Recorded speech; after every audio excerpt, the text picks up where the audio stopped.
Welcome back after the break. Transmission में आपको एक बार फिर से नाज़रीन खुशामदीद कहेंगे। पाकिस्तान के मुख्तलिफ इलाकों में सैलाबी सूरत हाल है। पंजाब के जो दरिया है खसूसन वो खासे बिफरे हुए हैं। अब तक पंजाब में तकरीबन 20 लाख लोग सैलाब से मुतासिर हुए हैं। जून के महीने से लेकर अब तक अगर हम बात कर लें तो 831 अफराद जो है वो जहाँ बाग भी हो चुके हैं।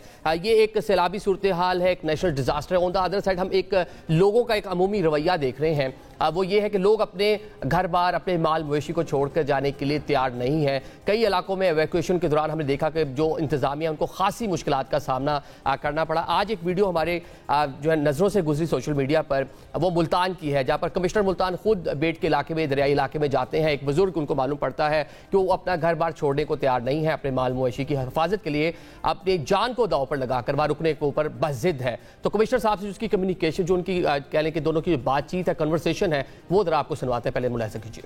बाबा पानी ये सारा डूब जाना जे कुत्ते बैठे कुत्तियां भी जिथे असी कैंप बनाया ना, कुत्तियां भी नाल उत्थे ले जाएंगे। मेहरबानी करो, मेरे तो मेरी कथा आई खड़ी है। नहीं असी बाबा हर हाल में तेन बचाना जे। कोई सामान कीमती पिया ना, वो पुलिस इत्थे मौजूद है। असी तेरे को बाबा माजरत करने पे नहीं कल नहीं बाबा, इन्ना टाइम नहीं है साडे कोल।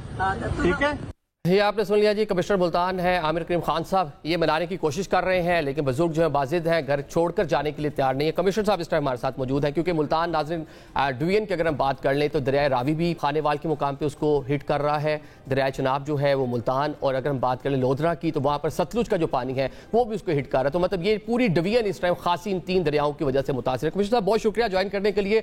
एक तो ये बता दें कि एक ये बुजुर्ग राजी हो के मतलब निकलने के लिए, और सेकेंडली आपकी डिवीजन पूरी में इस टाइम क्या सूरत हाल है सैलाब के हवाले से? जी थैंक यू निजामी साहब। एक तो बुजुर्ग राजी नहीं हुए थे, तो फिर हमें उनको थोड़ा सा अपने जो पुलिस के एहलकार हैं उनकी मदद से थोड़ा सा रिक्वेस्ट करके उनको लाना पड़ा है। जी आ गए हैं। उनकी फैमिली पहले चली गई थी। ये लोगों का रवैया है कि लोग जनरली क्योंकि सैलाब के साथ ग्रो कर रहे होते हैं और ये दरिया के बेड के अंदर नस्लों से रह रहे होते हैं, तो वो जनरली अवॉइड करते हैं। तो हमने अब उनको ये भी किया है कि हमने लकड़ी का जो बड़ा बेड़ा होता है उसका भी बंदोबस्त किया, ताकि उनकी एक बहुत बड़ी कंसर्न होती है कि हमारे जानवर पीछे रह जाएंगे। तो अब हम उन जानवरों को भी शिफ्ट कर रहे हैं और कैंप्स में लेके उनको आ रहे हैं। तो हमारा ये प्रोसेस इवैक्यूएशन का मुकम्मल है, क्योंकि जिस तरह आपने बताया कि हमें डिस्ट्रिक्ट मुल्तान को वो हिट करेगा आके चनाब का पानी, और रावी फिर आके हिट करता है खानेवाल को, और कुंड सरगाना जो कबीर वाला में है वहाँ पे रावी और चनाब दोनों मिल जाते हैं, फिर वो मुल्तान की तरफ आते हैं। इसी तरह जो सतलुज है वो विहाड़ी को और लोधरा को इफेक्ट करता है। तो अब अगले 3-4 दिन जो है ना, ये पानी मुल्तान डिवीजन के मुख्तलिफ तहसीलों के अंदर रह के तो फिर आगे पंजनत को क्रॉस करके आगे चला जाएगा। जी ठीक है। आमिर साहब ये बता दें, मुल्तान में कब तक जो सैलाबी रेला जिसकी हम बात कर रहे हैं कि हेड मोहम्मद वाला का मुकाम है, शेरशाह का मुकाम है, एक तो उसकी कैपेसिटी भी बता दें और कितना सैलाबी रेला आप लोग एक्सपेक्ट कर रहे हैं कि वो आएगा, उसको मैनेज भी कर सकते हैं आप लोग? हम एक्सपेक्ट कर रहे हैं कि जो चनाब से और रावी का जो मिक्स होके आएगा वो या तो आज रात को कल लेट नाइट पहुंचेगा, यानी कि मंगल को, या मंडे मॉर्निंग को भी पहुंच सकता है, क्योंकि अभी त्रीमू से हमारे पास उसका फ्लो आना शुरू हो गया है।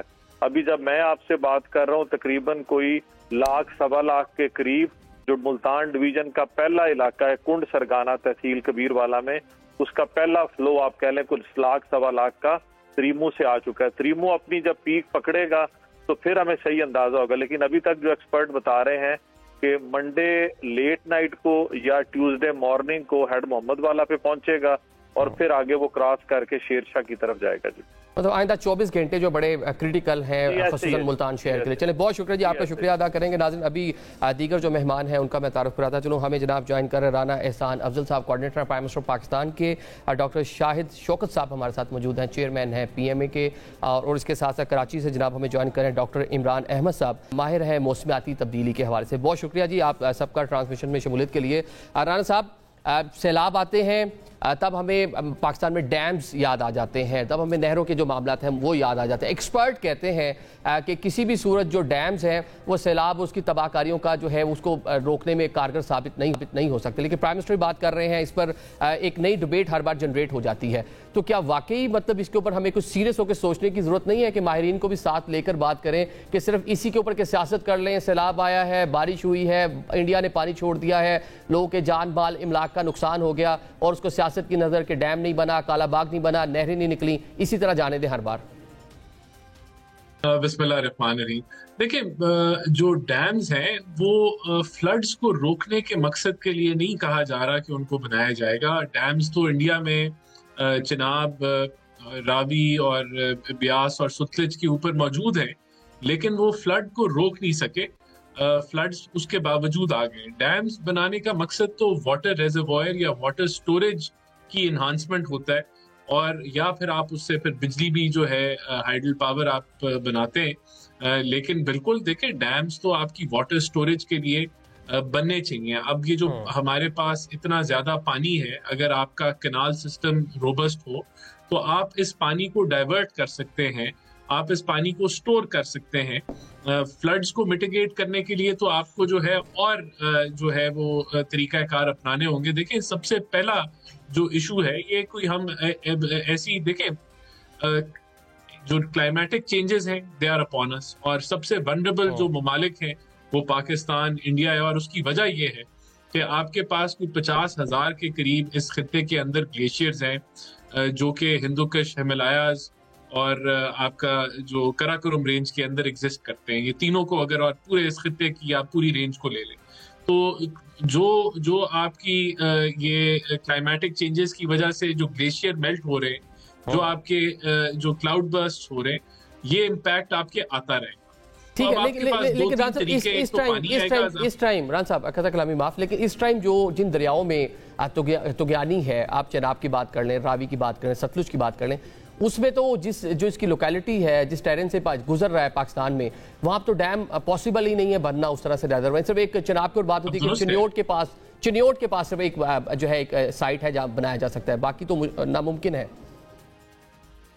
आप ठीक कह रहे हैं कि इस टेरेन के अंदर तो डैम्स तो वही बनते हैं ना जहां आपके पास एक जो है इंक्लाइन मौजूद हो और पीछे रेजर्वॉयर स्टोर करने की कैपेसिटी मौजूद हो।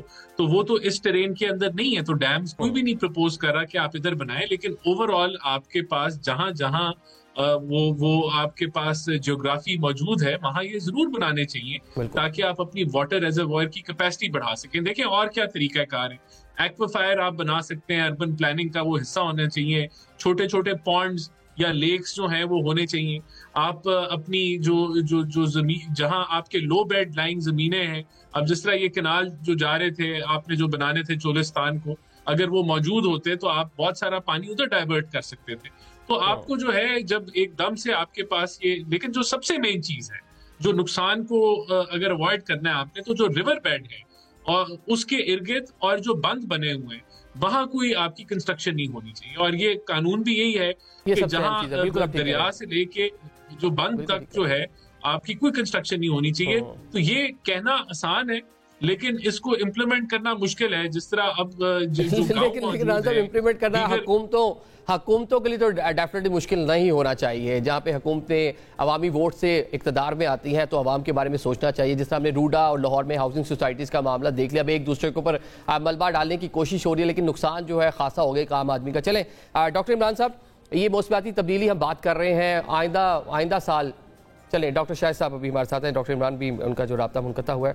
डॉक्टर साहब एक तो ये बता दें डॉक्टर शाहिद साहब, जो सैलाबी इलाके हैं वहाँ से काफ़ी पानी तो गुजर गया, लेकिन बहुत से ऐसे इलाके जहाँ पे पानी जो है वो खड़ा हुआ है, दही इलाकों में, देहातों में, लोगों के घरों में, वहाँ वबाई अमराज फूटने का खदशा है। जिल्द के अमराज हो सकते हैं, आंखों के अमराज हो सकते हैं, तो लोग किस तरह उससे बच सकते हैं? देखिए, ये जो वाटर बॉर्न डिजीजेज है ना, ये बड़ी एक लॉन्ग टर्म एलिमेंट है सोसाइटी की, और ये इतनी बर्बादी करेगा। ये जो स्टैग्नेंट वाटर, जो रुका हुआ पानी है, लोगों का लाइफस्टाइल हमारा गलत है। और इस वक्त जो हमारा टेरेन है जिसके अंदर हमने सेटल हुए हैं, कच्चे घर है, ओपन में लोग बैठेंगे, स्किन प्रॉब्लम इतनी बढ़ेंगी, dermatitis, respiratory tract infections, bronchitis, ये वाला। इसका ये तरीका, इस वक्त सबसे पहले इनको उस जो पॉइजनस एटमॉस्फेयर है उससे इवैक्यूएट किया जाए। इनको इवैक्यूएशन के बाद सबसे बड़ी बात यह जो हमारी पॉपुलेशन का सबसे बड़ा एरर है, इन्होंने आज तक ये लर्न ही नहीं किया कि क्राइसिस मैनेजमेंट है क्या। स्टेट इतना काम कर रही है, स्टेट मजबूरी है हमारा, हम जिस बेल्ट के अंदर हमारा मुल्क है ना, उसके अंदर ये आफतें अब आनी है। क्लाइमेट चेंज की वजह से हमारा ये चीज भुगतनी है हमें अपने लाइफस्टाइल चेंज करने पड़ेंगे। हमें सीखना पड़ेगा कि हमें दरिया की जो बेल्ट, जो सेफ अनसेफ बेल्ट है, उसके अंदर घर नहीं बनने। आप हैरान होंगे सर, 43 डिपार्टमेंट्स हैं जिनका ये एक शेयर्ड रिस्पॉन्सिबिलिटी थी कि वायलेशन ना हो, और उन 43 डिपार्टमेंट्स को अपनी जगह के ऊपर लोगों ने फिर वायलेशन की है कॉम्प्रोमाइज से, किसी तरीके से। वही लोग हैं जो इस वक्त अपना पूरा लुटा के बैठे हुए हैं। तो ये स्टेट मैनेजमेंट भी है, ये पर्सनल मैनेजमेंट भी है, इंस्टीट्यूशनल मैनेजमेंट भी है, और हर एक को अपनी कैपेसिटी रेज करनी पड़ेगी, लोगों को अवेयरनेस करनी पड़ेगी, फिर ही बचत है। अदरवाइज तो we are victims of these ये जो डिजास्टर्स है। ठीक है, मतलब विक्टिम हम बने रहेंगे। लेकिन आपने जो एक सेंस की बात की ना, हम सियालकोट गए, वजीराबाद गए, तो सियालकोट में खसूसन जो सड़कों पर जो शहरी इलाके में पानी खड़ा हुआ था, वहाँ पर छोटे बच्चे वो स्विमिंग कर रहे थे, खेल रहे थे। तो एक अवेयरनेस जो देने की जरूरत है, बिलाशुबा आपने ठीक फरमाया। और वहाँ पर सीवरेज का पानी और सारी की सारी चीज़ें उसके अंदर मिक्स थी। राना साहब, ये तो हो गया। अभी आपने एक बड़े एक अहम बात की, जब हम एक्सपर्ट्स से बात करते हैं वो कहते हैं डैम्स इन रिवर्स पे हम नहीं बना सकते। तो इसमें सैलाबी तुगयानी जो सूरत हाल है उससे बचने का सिर्फ एक ही रास्ता है कि जो रिवर बेल्ट है, जो रिवर का दरिया का जो आबी गुजर का उसका जो रास्ता है, वहाँ पे इंक्रोचमेंट ना करें। तो इंक्रोचमेंट खत्म हो जाए, ये पानी ऑटोमेटिकली गुजर जाएगा। देखिए, आप दुरुस्त फरमा रहे हैं। अभी आपने अपने इस सेगमेंट के शुरू में आपने कमिश्नर साहब की जो कॉन्वर्सेशन थी वो सुनाई एक बुजुर्ग से, जहां सैलाब आ गया था, और वो सैलाब आने के बावजूद वो तैयार नहीं था कि जो है वो अपनी जगह को छोड़े। अब आप सोचें, जिन लोगों ने बंद के अंदर जो है वो माल मवेशी रखा हुआ है, रिहाइश रखी हुई है, या किसी ने वहां जो है वो सोसाइटी बनाई हुई है, तो उन लोगों को मूव करना जो है वो कितना मुश्किल होगा। लेकिन मैं समझता हूँ ये हुकूमत की जिम्मेदारी है, सूबाई हुकूमतों की जिम्मेदारी है, जो आपकी डिस्ट्रिक्ट गवर्नमेंट्स हैं, जो डिपार्टमेंट्स होते हैं, डेवलपमेंट अथॉरिटीज होती हैं, जिस तरह लाहौर में LDA है, या कोई अगर जो है TMAs हैं जो NOCs देती हैं कंस्ट्रक्शन के, ये उनकी जिम्मेदारी है कि वो अब इस तरह की इलीगल कंस्ट्रक्शन को वहां ना होने दें। और अगर ये नहीं रोक सके, देखें ये कलेक्टिव अब ये आपको काम करना पड़ेगा, और इसमें डेफिनेटली अब ये इसके बाद जो सियासत भी तो आ जाती है ना। कल मलिक अमीन असम साहब हमारे साथ मौजूद थे, उन्होंने कहा जी रूडा, मैं प्राइम मिनिस्टर पाकिस्तान का मौसमाती तब्दीली के हवाले से मुशीर था, एक वफाकी वजीर जितना मेरा ओहदा था। तो प्राइम मिनिस्टर इमरान खान साहब को मैंने अपोज किया कि नहीं बनना चाहिए। एशियन डेवलपमेंट बैंक जो उसकी रिपोर्ट मैंने बताई, इसको नेशनल पार्क बना देना चाहिए जो रावी की बेल्ट है। लेकिन क्या हुआ, वो कहते कमेटी से मुझे निकाल दिया गया। मतलब सियासी प्रेशर, ये जो माफियाज है इतने मजबूत है पाकिस्तान में कि हुकूमतें भी बेबस हो जाती हैं उनके सामने। ये चीजें तो होती हैं, दुनिया भर में होती हैं, लेकिन यही तो हुकूमत की रिस्पॉन्सिबिलिटी होती है कि जो पॉलिसी मेकिंग है या पॉलिसी इम्प्लीमेंटेशन है, उसके अंदर फिर इन माफियाज के इन्फ्लुएंस को ना आने दिया जाए, और इसी को आप लीडरशिप कहते हैं। तो ये हमें करना होगा, वरना ये नुकसानात हम देखते रहेंगे बार बार। और मैं फिर ये दोहराऊंगा कि जहां वफाक का एक कोऑर्डिनेशन का या जो कानून साजी बनाई जाती है उसकी हार्मोनाइजेशन का रोल है, जो एग्जीक्यूशन है वो सूबों के पास है। अब अगर गिलगित बल्तिस्तान है तो वहां अगर दरियाओं के ऊपर कोई होटल बना रहा है तो ये वफाक ने नहीं देखना, ये गिलगित बल्तिस्तान की हुकूमत ने देखना है। अगर कश्मीर के अंदर दरियाओं के ऊपर जो है होटल बन रहे हैं तो वो उसकी कश्मीर की हुकूमत ने देखना है, KPK की हुकूमत ने देखना है, पंजाब की हुकूमत ने देखना है, बलोचिस्तान सिंध की हुकूमत ने देखना है।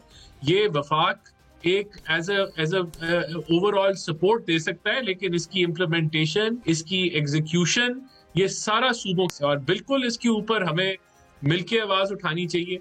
और ये आफत तो गुजर जाएगी, और जो लोग इससे इम्पैक्ट होंगे वो उनको रिकवर करने में बड़ा अरसा लगेगा।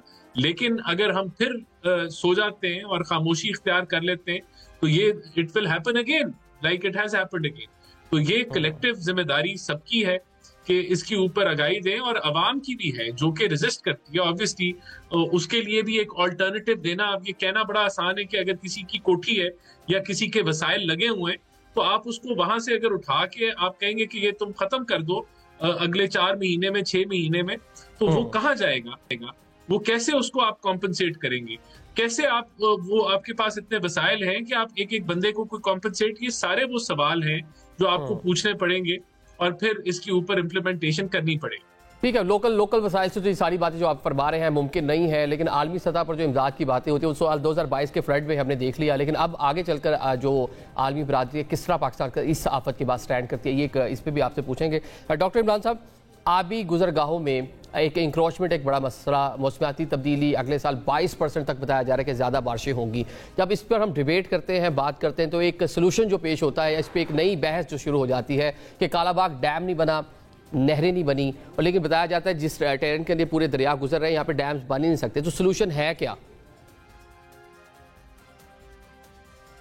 देखें, पहली बात तो यह है कि सॉल्यूशन जो रेन वाटर जब आसमान से आता है नीचे, तो उसके लिए सारी दुनिया में एक सिस्टम होता है जिसको कहते हैं स्टॉर्म वाटर ड्रेन्स, जो हमारे शहरों में, आप मुझे करेक्ट करें इफ आई एम रॉन्ग, के कितने शहरों में आपने स्टॉर्म वाटर ड्रेनेज सिस्टम देखे हैं जो बने हैं और वो इफ़ेक्टिवली इम्प्लीमेंट हुए हैं और उससे हमें बड़ा फ़ायदा हुआ है। मैं जितने शहरों में भी आगे पीछे जितना रहा हूँ, मैंने तो ये देखा है कि छोटे शहरों में तो ड्रेनेज सिस्टम मोस्ट प्रोबेबली है ही नहीं, और अगर बड़े शहरों में हैं तो वो क्लॉग्ड हैं, उसमें सॉलिड वेस्ट है, उसमें चीज़ें हैं। तो जो रेन का जो आप छोटे बड़े शहरों में, कराची अपने हालिया बारिशों में देख लिया, कराची में क्या सूरत हाल थी सर बारिश के बाद? आज सियालकोट भी हम देख रहे हैं कि बारिश में वहाँ क्या सूरत हाल है? ऐसे ही जी बिल्कुल। तो ये आई ओपनर, हम असल में हम सोए हुए लोग हैं। हमने ना 2010 में सीखा, हमने ना 2011 में सीखा जो सिंध में नवाब शाह में जो कुछ हुआ, हमने ना 2022 में सीखा, और हमने 2025 में भी नहीं सीखना। ये हीट ऑफ द मोमेंट हम सब टीवी पे बैठकर कुछ ना कुछ चीज़ें पॉजिटिव या नेगेटिव एक दूसरे के मुतालिक कर रहे हैं, but honestly speaking we will forget it soon. We are very short memory nation and that's what the problem is. और आप क्या समझते हैं, अभी तक किसी ने ये सोल्यूशन दिया है कि अब चलें जी, आज से हम अगले 5 साल में कोई ऐसी चीज़ करेंगे जिससे ये पानी जो हर एक को न्यूसेंस देता है, डेथ दे रहा है, उनकी प्रॉपर्टी डैमेज हो रही हैं, तो ये पहले जो शहर हैं हम उसमें भी कंट्रोल नहीं कर पाते, तो आप रिवरन एरिया में क्या करेंगे? वहाँ पे तो या तो अभी थोड़ी देर पहले स्पीकर दूसरे प्रोग्राम में भी कह रहे थे कि ये बड़े बड़े लोगों के रिजॉर्ट्स हैं, चीज़ें हैं, ये नहीं गिरती और वो बनी हुई हैं। तो overall most of the things, वो बल्कि मुसद्दिक मलिक साहब ने भी कहा, फेडरल मिनिस्टर है क्लाइमेट चेंज, उन्होंने कहा जनाब कि बहुत सारे लोगों के 10 resort. Exactly, I was in the same. Yes, बिल्कुल बहुत सही कहा और बहुत अच्छा कहा। एंड आई एम हैप्पी कि चलिए जो गवर्नमेंट साइड से भी लोग हैं जो इस चीज़ को मान रहे हैं, और शायद इस पर अब कुछ अमल हो जाए, तो आई होप सो कि ये तो हमारे जैसे लोग बात कर सकते हैं ना कि जी ऐसा है ऐसा, लेकिन गवर्नमेंट से भी ये बात आ रही है बात कि ये नहीं होना चाहिए ऐसा, तो कम से कम हमें इस पर काम करना चाहिए। और ऐसा नहीं है कि अब हम पाकिस्तान में इतने खाली बैठे हैं कि हमारे पास इसके सोल्यूशन नहीं, हमारे पास सारे सोल्यूशन हैं। हम इन सब चीज़ों को कर सकते हैं, केटर कर सकते हैं। हमारे पास बेहतरीन इंजीनियर्स हैं, बेहतरीन लोग हैं जो ये सारा काम कर सकते हैं, लेकिन ये आप देख लीजिएगा इस पे काम नहीं होगा। ये मैं बिल्कुल लाइव प्रोग्राम में कह रहा हूं, हमें सारी बात समझ आती है, ट्रांसमिशन करके लोगों से बात करके जो अरबाब इख्तियार है उनको सुन के डॉक्टर साहब, वो ये लगता है कि एक अमीन असलम साहब हो, वो इमरान खान साहब की कबीना का रुकन हो, और शहबाज शरीफ साहब की कबीना के रुकन हो मुसद्दिक मलिक साहब, दोनों ही बेबस हैं, दोनों ही चीज़ों की बता रहे हैं, निशानदेही कर रहे हैं। वो 10 रिजॉर्ट बात कर रहे हैं, वो रूडा की निशानदेही कर रहे हैं, लेकिन करने वाले माफियाज वो किए जा रहे हैं, और आगे हुकूमतें, प्राइम मिनिस्टर, सियासी जमातें मतलब सामने वो बेबस नज़र आती हैं। और मुतासिर कौन है? वो एक आम आदमी है, आप हैं, मैं हूँ। चलें अभी एक ट्रांसमिशन में ब्रेक लेते हैं, ब्रेक के बाद आलमी बरादरी क्या कर सकती है। माजी में 2022 का सैलाब, सिंध हुकूमत, बिलावल साहब उस टाइम फॉरेन मिनिस्टर थे, वो गए, दुनिया को बावर कराने की कोशिश की, प्राइम मिनिस्टर ने भी कोशिश की, शहबाज शरीफ साहब ने, लेकिन उस तरह से जो जितनी दुनिया ने वादे किए उतनी इमदाद मिली नहीं पाकिस्तान को। इस बार दुनिया इसको कैसे देखेगी? एक ब्रेक लेते हैं।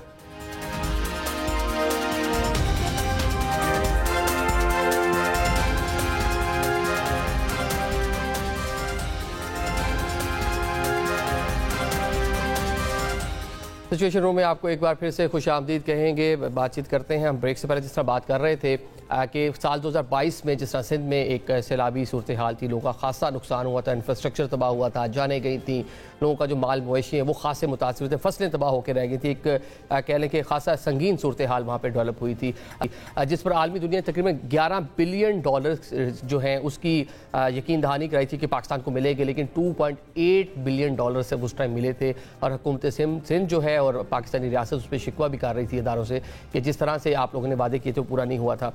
तो इमरान साहब ये बता दें कि हमने माजी 3-4 साल पहले देख लिया कि जो वादे हुए थे पूरे नहीं हुए, अब एक दोबारा से एक बड़ा डिजास्टर है, तो आलमी दुनिया इस पर किस तरह रिस्पॉन्स करेगी? क्या अभी तक किसी मुल्क ने, किसी ऑर्गेनाइजेशन ने, यूएनओ ने, अमेरिका ने या दीगर जो बरदर इस्लामी मुल्क है, किसी ने रब्ता किया है पाकिस्तान के साथ? देखिए, पहले तो मैं आपको क्लियर कर दूं कि जो पिछली जो प्लेजेस थी वो तकरीबन 90% वो फाइनेंसिंग थी, वो सॉफ्ट लोन्स थे और वो कोई ग्रांट्स नहीं थी जो पाकिस्तान को ने वापस नहीं करनी थी।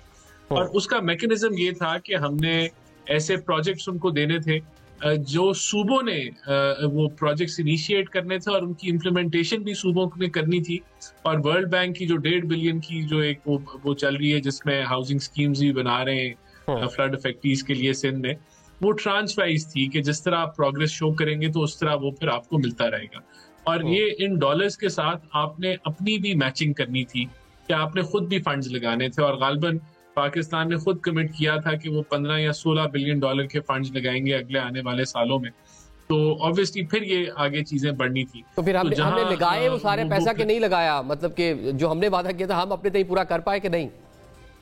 ऑब्वियसली इन डेवलपमेंट की जो अभी जो बजट आया है उसमें जो एलोकेशन हम कर सकते थे हमने की है और प्रोविंसेस ने भी की है, लेकिन ऑब्वियसली हमारे भी फाइनेंसिंग के रिस्ट्रेंट्स हैं और उसके मुताबिक ही हम आगे बढ़ सकते हैं। बहरहाल देखिए, इस वक्त कोई ऐसा नहीं है कि पाकिस्तान कशकोल लेके लोगों के पास जा रहा है। कुछ ममालिक ने अपनी जो है वो फ्रॉम खुद सिचुएशन को देखते हुए उन्होंने रिलीफ ऑफर किए और इस टाइम पे आपके जो दोस्त ममालिक हैं वो जरूर एक दूसरे की मदद करते हैं, तो हम उसको अप्रिशिएट करते हैं। लेकिन ये नहीं है कि पाकिस्तान जिस तरह पिछली दफा हमारा एक फाइनेंशियल क्राइसिस था और बहुत एक टफ कंडीशन थी, तो अल्हम्दुलिल्लाह इस दफा हालात उतने गमगीन नहीं है माशी तौर पे जितने पिछली दफा थे। तो हम अप्रिशिएट करते हैं अगर दोस्तों ने हमें कोई फैसिलिटेट करने के लिए या फ्लड अफेक्टीज के लिए कोई अगर डोनेट कर रहा है तो उसको हम अप्रिशिएट करते हैं। लेकिन Pakistan is not knocking once door कि हमें जो है वो बचा लिया जाए या हमें कुछ दे दिया जाए। ठीक है, मतलब इस टाइप हमारे पास इतने वसाइल मौजूद है, सूबों के पास भी, वफाक के पास भी, कि इससे आराम से इस आफत से हम निमट आएंगे, लोगों का रिलीफ का काम हो, रिहेबिलिटेशन हो, अपने वसाइल से पूरी कर सकते हैं। देखिए, मैं ये तो नहीं कहूँगा हमारे पास ऐसे वसाइल हैं कि पूरा डैमेज रिपेयर हो जाएगा, लेकिन अल्हम्दुलिल्लाह द गवर्नमेंट ऑफ पंजाब, वफाक, KPK वो भरपूर कोशिश कर रहे हैं लोगों को फैसिलिटेट करें। अगर आप पंजाब में देख लें तो जिस तरह मैडम मरियम नवाज ने एक बड़ा एफर्ट किया है कि तकरीबन लगभग 5 से 6 लाख लोगों को पहले तो एवैक्यूएट किया गया फ्लड अफेक्टेड एरिया से, फिर उनको जो है टेम्परेरी रेजिडेंस बनाई गई, फिर मेडिकेशन जो रिक्वायर्ड है, चाहे वो डायरिया की हो, चाहे वो मुख्तलिफ जानवरों की खतरात के, वो if you are bitten by snakes और अदरवाइज उसकी हो, फिर उनके लिए खाने पीने का बंदोबस्त, फिर इतनी ही तादाद में जो माल मवेशी को रेस्क्यू किया गया है। अब जैसे ही पानी का लेवल डाउन होता है तो कोशिश की जाएगी कि जल्द से जल्द उनको दोबारा रिहेबिलिटेट किया जाए अपने घरों के अंदर। अंदाजा लगाया जाएगा कि नुकसान है कितना, फिर उसके बाद चले रिहेबिलिटेशन की जानिब बढ़ेंगे। सिंध में साल 2022 की जो सैलाब की तबाहकारियां थी उसके निशानात अभी भी मौजूद और एक नया सुपर फ्लड जो है वो सिंध की जानिब बढ़ रहा है। सिंध में पाकिस्तान पीपल्स पार्टी के रहनुमा है जनाब तालपुर साहब हमारे साथ मौजूद है। तालपुर, बहुत शुक्रिया तैमूर साहब आज ज्वाइन करने के लिए। ये बता दें, सुपर फ्लड आप लोगों की जानिब बढ़ रहा है सिंध की जानिब, कुछ 4 से 5 सितंबर तक बताया जा रहा है कि पानी आज सिंध की हदूद में दाखिल हो जाएगा। उसके लिए तैयारियां कर रखी हैं, वसाइल इनफ है, क्योंकि माजी की सैलाब की जो तबाहकारियां हैं अभी तो लोग उससे नहीं निकले। बिस्मिल्लाहिर्रहमानिर्रहीम, बहुत बहुत शुक्रिया। बिल्कुल जी, अल्लाह का शुक्र है कि हमें पहले से अपना आपको प्रिपेयर रखा हुआ था, हम विजिलेंट थे और हमें अर्ली वार्निंग्स मिल गई, तो हम वैसे ही जो है सारा अपना वर्किंग पहले से कर रहे थे। कोई ऐसी चीज़ नहीं है जो हमें फॉर सरप्राइज मिली हो या हमें कोई सरप्राइज किसने दे दिया हो। जो कुछ हम कर सकते थे सिंध हुकूमत ने किया है। चेयरमैन बिलावल भुट्टो साहब के अहकामात पर उनकी 24/7 विजिलेंस है। और अपना चीफ मिनिस्टर मुराद अली शाह साहब अपनी कैबिनेट समेत सबकी ड्यूटीज लगाई हुई हैं। जो इंसान कर सकता है, जो हुकूमत कर सकती है, वही है कि हर चीज़ का ख्याल करे। जो हमारी एम्बैंकमेंट्स थी, जहाँ पे हमें शक था कमज़ोर है, हमने उनको स्ट्रॉन्ग कर दिया है। स्टोन पिचिंग हुई है जहाँ जहाँ पे होनी थी, और जितनी ज़रूरत थी उतनी स्टोन पिचिंग हम कर चुके हैं। फिर आपका जो इन केस ऑफ इमरजेंसी कहीं पे हमें एम्बैंकमेंट्स तोड़नी पड़ती हैं, तो हमने उसका भी पूरा बंदोबस्त कर दिया है कि वो वहीं पर होंगी जहाँ पर कोई भी इंसानी या लाइफ स्टॉक नहीं होगा। और वो एरियाज हमने ऑलरेडी मार्क कर दिए हैं, खाली करा दिए हैं, जिसको हमें उम्मीद है कि ज़रूरत नहीं पड़ेगी, but in case of emergency हमने उस चीज़ का भी बंदोबस्त किया हुआ है। ठीक है, अलर्ट जारी हो गया है, आपने वजह फरमाया। लेकिन जो आज सीएम ने बात की है वो कह रहे हैं 192 के करीब बोट्स हैं जो सिंध हुकूमत के पास हैं। तो एक कह रहे हैं सुपर फ्लड की सूरत हाल है, ऑल दो नेवी भी होगी, पाक फौज भी होगी, दीगर इदारे भी आप लोगों की मदद के लिए वहाँ होंगे, तो वसाइल इतने हैं कि एक सुपर फ्लड से सिंध हुकूमत निपट सके आराम से। इंशाल्लाह ताला अल्लाह करेगा कि बेहतरी होगी। जैसे आपने बताया, हमारे लेफ्ट बैंक पे भी नेवी आ चुकी है और राइट बैंक पे भी नेवी अपनी बोट्स का आ चुकी है। जो 192 बोट्स की बात की वो सरकारी बोट्स है, उसके अलावा बहुत सी प्राइवेट बोट्स भी हमने हायर करके जहां जहां जरूरत पड़ सकती है वहां पे ऑलरेडी हमने पहुंचा दी है।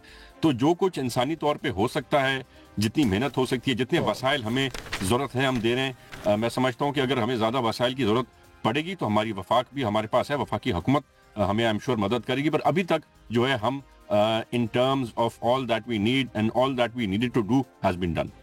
ठीक है, मतलब अभी तक जो तैयारी है वो मुकम्मल है और वफाक और एनडीए में दीगर इदारे भी आपके चले साथ होंगे। राजा, अभी ट्रांसमिशन एक ब्रेक लेते हैं। ब्रेक के बाद जो क्लाइमेट चेंज हर साल अब बात है, तब्दीलियाँ आ रही हैं, इसकी रोकथाम कैसे मुमकिन है, एक्सपर्ट से पूछेंगे।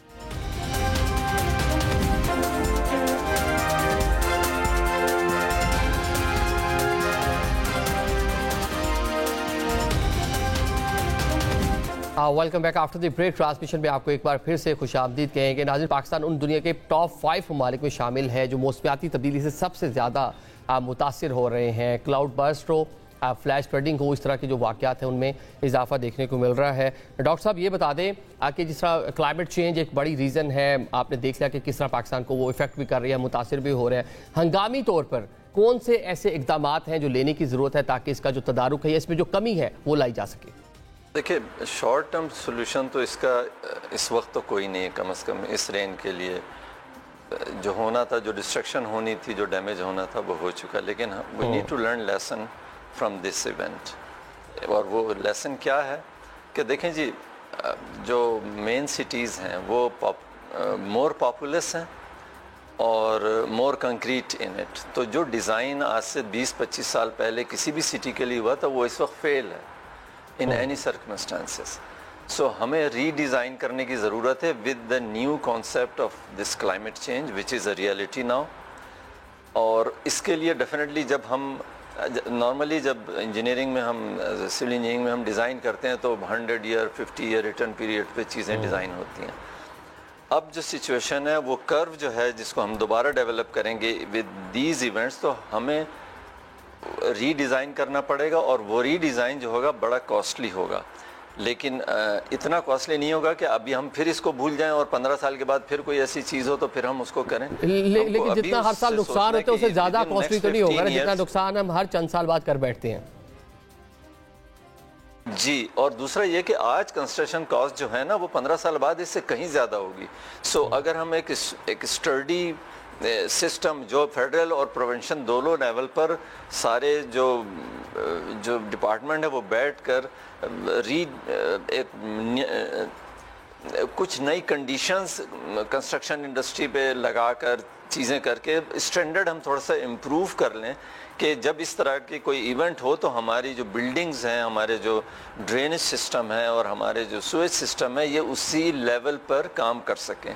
हम ना पॉपुलेशन को कंसिडर करते हैं और हम ना ये चेंज को कंसिडर कर रहे हैं इस वक्त। तो ये अगर दो फैक्टर हम डालेंगे तो हमारे पास जो सिस्टम आज बनेगा और वो अगले 15, 20, 25, 30 साल के लिए मैं समझता हूँ कि वो इफेक्टिव होगा। इसलिए कि मतलब नेदरलैंड है, फिलिपाइन है, वहाँ पे भी हर साल खासे सैलाब आते हैं, इस तरह की सूरत डेवलप। उन्होंने उसके मुताबिक ही अपनी जो है मामलात, अपनी कंस्ट्रक्शन जो है चीज़ों को ढाल लिया। ठीक है, ठीक है। रान साहब, ये एक कह रहे हैं कि जामे प्लान जो मौजूदा तकाज़ों के मुताबिक हो, जिसमें तमाम स्टेक होल्डर वफाक और सूबे मिलकर एक प्लान बनाए और हंगामी बुनियादों पर बनाए, क्योंकि हर साल इफेक्ट हो रहे हैं। देखिए इसमें professionals are available to help them out. जी डॉक्टर राणा एहसान साहब, देखिए मैं आपको क्लाइमेट रिजिलियंट इंफ्रास्ट्रक्चर की तरफ हमें बढ़ना होगा। जो रिवर और वाटर के जो रनवेज हैं जहां से पानी ने गुजरना है वहां से हमें कंस्ट्रक्शन को हटाना होगा, या आपको क्लाइमेट रिजिलियंट इंफ्रास्ट्रक्चर वहां लाना हो। मैं छोटी मिसाल आपको देता हूँ। आप जब नॉर्थ में जाते हैं पाकिस्तान में, तो बहुत सारी आबशारों को आप क्रॉस करते हैं तो वो आबशारों का पानी सड़क से गुजर रहा होता है, जबकि दुनिया में ये प्रैक्टिस नहीं है। दुनिया में प्रैक्टिस ये है कि रोड के नीचे से टनल गुजरता है जिधर से वो आबशार का पानी गुजर रहा होता है। तो आपको ये बेसिक चीज मैं आपको बता रहा हूँ बड़े छोटे लेवल पे। इसी तरह जो ब्रिजेस हैं आपको जब डिजाइन करने होंगे रिवर के ऊपर, तो आपको ये अंदाजा लगा के वो उनको डिजाइन करना होगा कि अगर ग्लेशियरल मेल्ट से और जो कैपेसिटी उसकी है उससे बढ़ के अगर जो है वो पानी गुजरेगा तो किस तरह का आपको इंफ्रास्ट्रक्चर की जो है वो रिक्वायरमेंट है। तो ये सारी चीजें आपको अपने रोड्स में, आपको ब्रिजेस में, आपको अपने बंदों के अंदर, और फिर आपको फॉरेस्टेशन की तरफ जाना पड़ेगा। आपको डेफिनेटली जो है जो जहां डिफॉरेस्टेशन हुई है उसको आपको रिकवर करना होगा, उसके बगैर गुजारा नहीं होगा। फिर इसके अलावा आपको ये जो पानी हमें मौका मिलता है, ये पानी बजाय के समुंदर में चला जाए, you should have a plan कि आपने इसको कैसे यूज करना है कि अपने आप अपनी जमीन को के वाटर टेबल को दोबारा रीफिल कर लें। आप उसमें अर्बन प्लानिंग का वो हिस्सा होना चाहिए कि रेन वाटर को how can you utilise the rain water to refill your water tables. आपको एक्वाफायर्स बनाने होंगे, शहरों के अंदर बनाने होंगे, रिवर बेड्स के अंदर बनाने होंगे, आपको और जगहों पे फिर पानी को, इस इजाफी पानी को डाइवर्ट करने के चैनल्स बनाने होंगे। तो ये वो सारे इकदाम हैं जो जिसके ऊपर ना सिर्फ नेशनल प्लानिंग बल्कि फिर मैं रिपीट करूंगा 80-90% ये काम सूबों का है, ये डिस्ट्रिक्ट गवर्नमेंट्स का है, क्योंकि उन्हीं के पास वही आबादियां हैं, वही जो है वो अर्बन प्लानिंग सारी डिस्ट्रिक्ट गवर्नमेंट्स के पास है, प्रोविंशियल गवर्नमेंट के पास है। तो ये सब कुछ जो अथॉरिटीज जो इलीगल कंस्ट्रक्शन को मॉनिटर करती हैं, that is all with the provinces. तो यहाँ वफाक इज अवेलेबल, लेकिन ये सारा का सारा एक अच्छी कोऑर्डिनेशन के साथ इम्प्लीमेंटेशन, मॉनिटरिंग सूबे करेंगे। और अगर ऐसा होता है तो आई एम श्योर, ऑब्वियसली मैं एग्री करता हूं कि ये कोई ऐसा काम नहीं है जो चुटकी में हो जाएगा। It requires a lot of funds. बहुत सारी चीजों को आपको रीबिल्ड करना होगा, तोड़ के रीबिल्ड करना होगा। तो it will require resources, but more so it requires a planning जो कि एक नेशनल लेवल पे भी हो, प्रोविंशियल लेवल पे भी हो, डिस्ट्रिक्ट लेवल पे भी हो, और सारी इंटरलिंक हो, सारी कोऑर्डिनेशन के साथ बने, और फिर वो जो है उसकी इम्प्लीमेंटेशन। ठीक है, मतलब वैसे भी अर्बन प्लान जो सूबों का काम है, और साथ में 18वीं तरमीम के बाद देख लें सूबों के वसाइल भी खासे हैं, किस तरह की चीज़ें उनको खुद से मैनेज करने की। तालपुर साहब, हल की तरफ बढ़ना है, केनाल का मामला आता है उस पर सियासत शुरू हो जाती है, जब इस तरह की कोई एक आफत आती है उस पर भी सियासत शुरू हो जाती है। हमने देखा कि KPK में बहुत सी चीज़ें आई, वहाँ पे सुबह हुकूमत को ब्लेम किया गया, आज पंजाब में वही सूरत हाल है, कल गॉड फॉरबिड जो हालात जो है वो सिंध के जाने पड़ रहे हैं। तो कंस्ट्रक्टिव चीज़ें करने की ज़रूरत, और अपनी जो जिम्मेदारी है उसको ऑन करने की ज़रूरत है सूबों को भी। बिल्कुल, बेशक बढ़िया फरमाया आपने, और मैं समझता हूँ कहीं भी किसी ने किसी को ब्लेम नहीं किया, सवाए कुछ चंद जमातों के। जो पंजाब में हुआ हम अप्रिशिएट करते हैं उन एफर्ट्स को जो फेडरल गवर्नमेंट या पंजाब गवर्नमेंट या CM पंजाब कर रही है, और अपनी पूरी वो भी कोशिश कर रहे हैं। उसी तरह से आपने देखा, you have seen the Sindh government is on its toes. हमने जब से ये पता चला है जिस तरह से जो कुछ कर सकते थे, जितने वसाइल हमारे पास थे हमने इस्तेमाल किए। तो शॉर्ट टर्म में तो this is the only thing that is possible, और लॉन्ग टर्म में जैसे राणा साहब ने कहा, there is a lot Sindh हुकूमत, the government of Sindh has done. I have reminded the minister for environment, I have reminded the minister for forest. जो forestation जो की है सिंध हुकूमत ने, जो हमारे मैंग्रोव्स की प्लांटेशंस हैं, they are have been recognised world wide. We have done projects in private partnership mode with the British and other foreign agencies। तो बहुत काम किया है, बहुत काम करने की ज़रूरत है। अभी इस साल या अगले साल तो हमें वही देखना पड़ेगा कि हम शॉर्ट टर्म में क्या कर सकते हैं, कैसे लोगों को बचा सकते हैं, कैसे इन वाटरवेज एम्बार्कमेंट्स को मजबूत कर सकते हैं। पर लॉन्ग टर्म में बहुत कुछ करने को है। हम इतना डैमेज करते नहीं हैं दुनिया में एनवायरनमेंट को जितना पाकिस्तान का नुकसान होता है। तो these are all things that have to be, we have to have a futuristic approach towards. और बिल्कुल ये सारे जो काम है, फॉरेस्टेशन है, एनवायरनमेंट है, ये सूबे का काम है, ये सूबे का जिम्मा है। ठीक है, आपने बिल्कुल आपने बजा फरमाया कि जो कह लें कि आलमी सतह पर जो चीज़ें पाकिस्तान का कार्बन एमिशन में उसका हिस्सा नहीं है, दुनिया को तो हमने बताना है, लेकिन सबसे पहले सर इन हाउस चीज़ें हमने बहुत सारी जो है ठीक करनी है। इंक्रोचमेंट है, बाकी मामला हैं जो हम देख रहे हैं कि इंतजामी तौर पर भी ठीक हो सकते हैं, जो हमने अभी तक ठीक नहीं किया। तो पहले घर से शुरू कर लेते हैं, बाद में डेफिनेटली दुनिया को बताएंगे कि हम अंदर से ठीक हो गए, तो बाहर से जो आपके मामला थे वो भी ठीक करें। सिचुएशन रूम में आप मोअज़्ज़ज़ जो मेहमान हैं, शिरकत के लिए बहुत शुक्रिया। नाज़रीन, एक मैसेज है, मैसेज ये है कि हुकूमतें अपनी सतह पर कोशिश कर रही हैं, मुसीबत ज़्यादा जो लोग हैं उनकी रिलीफ के लिए, फिर उनकी बहाली के लिए बहुत कुछ अभी करना बाकी है। तो एज ए पाकिस्तानी आप सब लोगों को मिलकर इसके लिए कोशिश करना होगी। मुसीबत में घिरे हुए जो लोग हैं उनकी ज़्यादा से ज़्यादा आप लोगों को मदद करनी चाहिए। हमें इजाज़त दीजिए, अल्लाह हाफिज़।